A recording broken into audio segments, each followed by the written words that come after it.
Everyone, welcome to UG NPS examination by 24/7। और जैसे कि आप सभी लोगों को पता है कि हर रोज़ मैं लेकर के आती हूँ आप लोग के लिए एक सेशन, जिसमें मैं लेकर के आती हूँ आप लोगों को ग्रामर की हेवन। सो आज के इस वीडियो सेशन में हम लोग नाउन का एक प्यारा सा रूल कवर करने वाले हैं, जो कि उसके अपोस्ट्रोफी केस से रिलेटेड है। और आपका अपोस्ट्रोफी केस कहता है कि कभी भी आप दो अपोस्ट्रोफीज एक साथ एक सेंटेंस में यूज मत करना, दैट वुड बी रॉन्ग। ठीक है ना। सो जैसे कि आप कभी एक सेंटेंस लिखते हो, मैंने कहा this is Surabhi's mother's house। ये घर जो है ना, ये सुरभि की मम्मी का है, ऐसा करके बोल रहे हैं। ये सुरभि की मम्मी का घर है, हिंदी में बोल देते हो, इंग्लिश में इट्स रॉन्ग, ये सेंटेंस रॉन्ग है। How will you do the correction of the sentence if you want to do? अगर आप इस सेंटेंस का करेक्शन करना चाहते हैं तो आप कैसे करेंगे?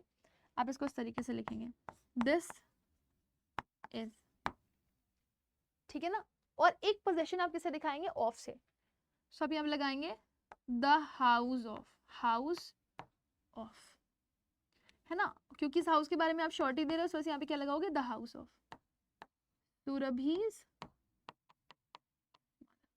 तो आपने नोटिस किया कि आपने किया क्या? आपने एक अपोस्ट्रोफी हटा दिया और उस अपोस्ट्रोफी को किससे रिप्लेस कर दिया? से। सो रूल आपका यही कहता है, ठीक है ना, कि अगर आप टू अपोस्ट्रोफी एक साथ एक सेंटेंस में यूज नहीं कर सकते तो what will you do? You will replace it, you will replace it with of anyone। किसी एक को आप क्या करोगे? रिप्लेस कर दोगे किससे? of ऑफ से, ठीक है। अच्छा, so let me right it. मैंने कहा you have Saksham's mother's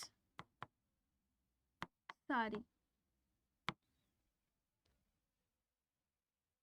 ठीक है, तुम्हारे पास सक्षम की मम्मी की साड़ी है, ये मैं कह रही हूँ, राइट। सो अब आपको इसका करेक्शन करना है, because this sentence is wrong, क्योंकि यहाँ पर एक साथ दो अपोस्ट्रोफी यूज हो गए। सो करेक्शन क्या होगा, आप मुझे ये बताइएगा। हाँ, बट एक चीज याद रखिएगा कि अगर इन वर्ड्स के बीच में आपका एंड आ जाता है ना, तो आपके जो वर्ड्स होते हैं वो कंजंक्शन से डिवाइड हो जाते हैं। तब उस केस में आप क्या कर सकते हो?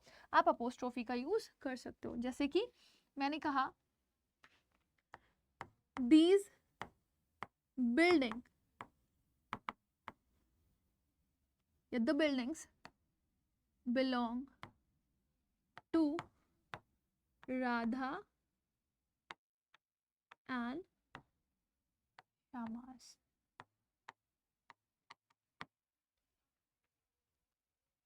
ठीक है।